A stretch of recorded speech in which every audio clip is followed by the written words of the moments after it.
आऊज़ु बिल्लाहि मिनश्शैतानिर्रजीम बिस्मिल्लाहिर्रहमानिर्रहीम।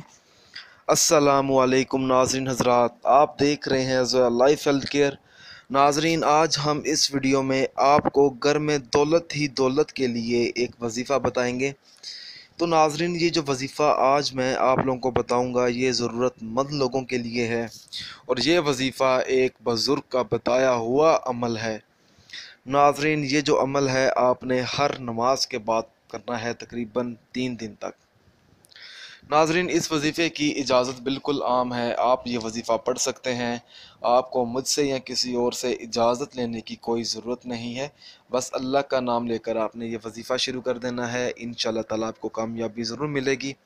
नाज़रीन, आपने करना यह है कि जब आप ये अमल शुरू करें तो आपने हमसे रब्ता करना है, हमें इस बात का सबूत देना है कि आप वाकई में ये वजीफ़ा करना चाहते हैं। तो नाज़रीन, आपने वजीफ़ा इस तरह से शुरू करना है, हर नमाज अदा करने के बाद।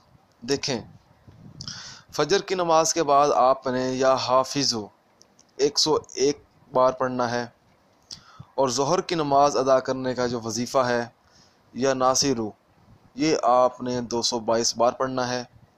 फिर असर की नमाज अदा करने के बाद या बासितु, ये आपने 111 मरतबा पढ़ना है। मगरिब की नमाज अदा करने के बाद आपने आयतुल कुर्सी 25 मरतबा पढ़नी है और फिर इशा की नमाज अदा करने के बाद आपने पहला कलमा 25 मरतबा पढ़ना है। ठीक है नाज़रीन, इसी तरह आपने 3 दिन ये वजीफ़ा पढ़ना है और रोज़ाना नमाज अदा करने के बाद आपने अपने मतलूबा मकसद में कामयाब होने के लिए दुआ भी मांगनी है कि आपको अपने मतलूबा मकसद में कामयाबी मिले इंशाअल्लाह ताला। नाज़रीन, अगर आप इसी तरह की मज़ीद वीडियोज़ देखना चाहते हैं या कोई ऐसा सवाल है या मुझसे आप डिस्कस करना चाहते हैं तो आप मुझे इस वीडियो के नीचे कमेंट कर सकते हैं। नाज़रीन, हमारे channel Zoya life health care को सब्सक्राइब करना हरगिज़ मत भूलें ताकि आपको आगे आने वाली वीडियोज़ की मालूमात मिलती रहे। जज़ाकल्लाह।